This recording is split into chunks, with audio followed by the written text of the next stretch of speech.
So this here is the Star Fronix tablet. So as you can see, it's quite slim and demure. The back is made of plastic, white color plastic, and they have got the logo on the back. And this is the front. It's made of glass, as you can see, and it's quite shiny. In fact, fingerprint magnet.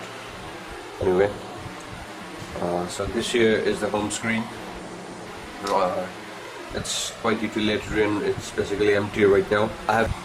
So let us test the CPU for Spittle Impact for Android. This will test the capability of the CPU and it takes about 30 seconds. Alright, the numbers are here. As you can see, it's 14.05 megaflops. Let's run a multi-threaded test.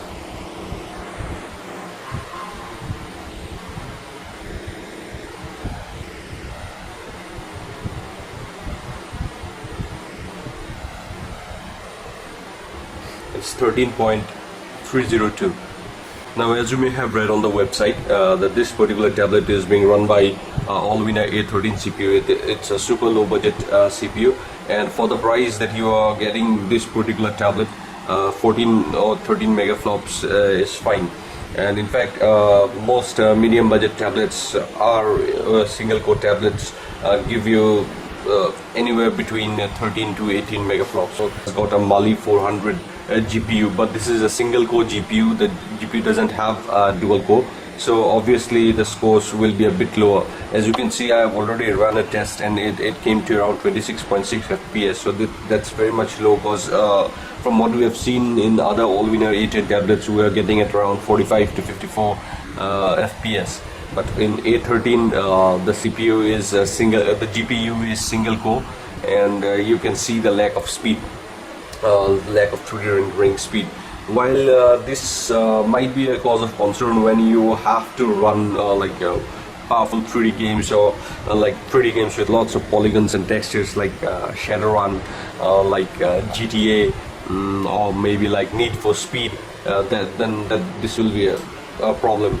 This particular GPU would be a problem at that in that scenario. But if you are into running small games like Temple Run and Angry Birds Android, or any kind of like COMs or zombies or whatever I have here, this kind of games, in fact, they run quite nicely on this particular tablet. Let's see if whether and if this particular tablet is rooted or not.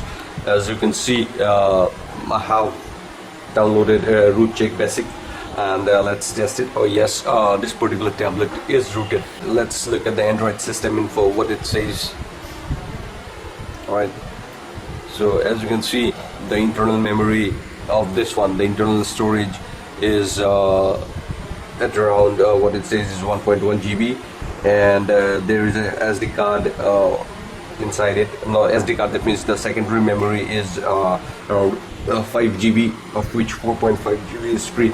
So in total it comes with around 5 GB of storage space. Not bad for a super low budget tablet.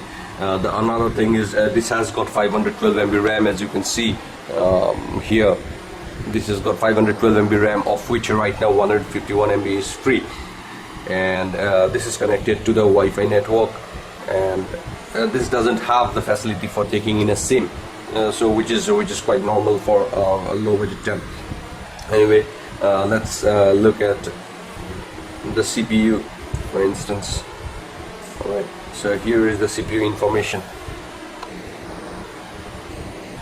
Here, as you can see, the CPU runs at 1.1 gigahertz, and it employs frequency stepping. So it doesn't always run at 1.1 gigahertz, but it can run at speed of up to 1.2 gigahertz. So it goes from 60 megahertz to 1.2 gigahertz. So let's say if you're running a tablet if you're running an app which needs a lot of CPU power, the tablet will run at 1.2 gigahertz. If it doesn't need that much of CPU power, or when in standby, the tablet will be running at 60 megahertz. So that saves a lot of battery. Now let's look at the battery. Alright.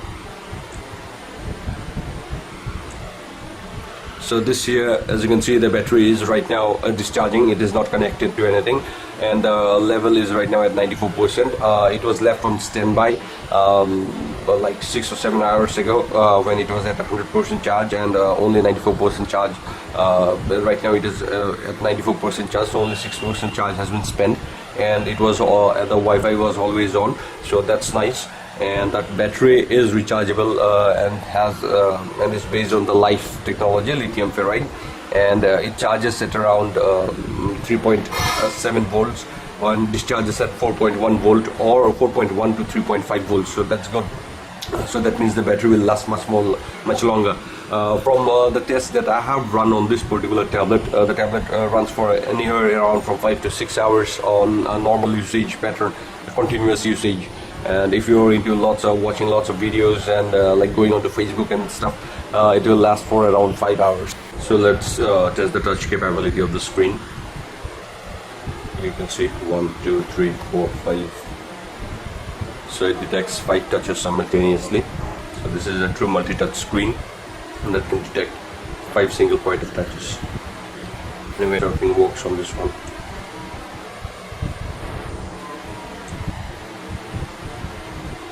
Okay, let's visit.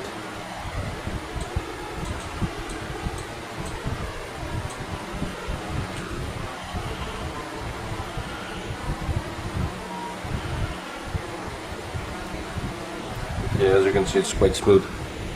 Now, I'm using Dolphin HD browser, like always. Let's visit my blog.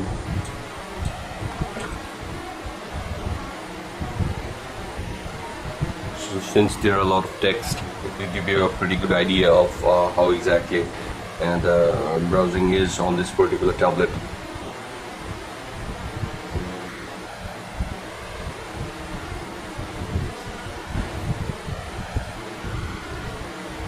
So this here, as you can see on the screen, is the blog. Smooth.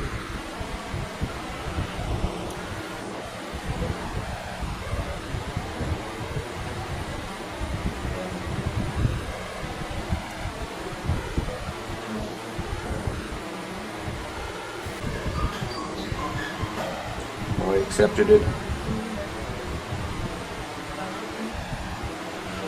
You see, the loading speed of the YouTube app is much faster. So let's try it with the Bruce Lee remix or whatever I'm trying to show right now. Okay.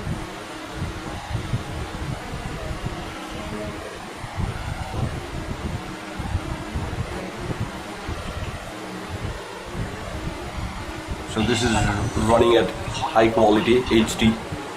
As you can see, it doesn't have any lag.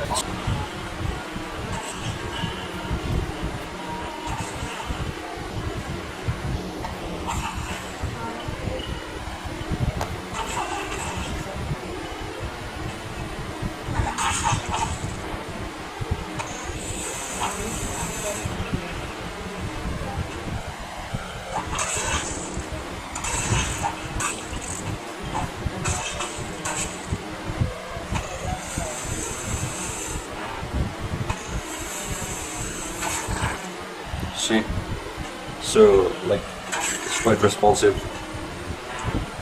And this here is the settings menu, settings screen.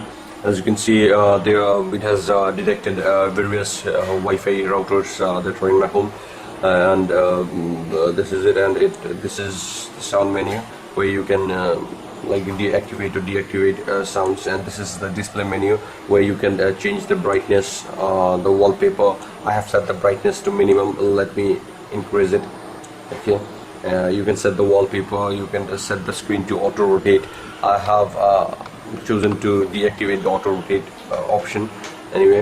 And this here you can select this, you can see the storage. Okay, this here is where you can check the battery.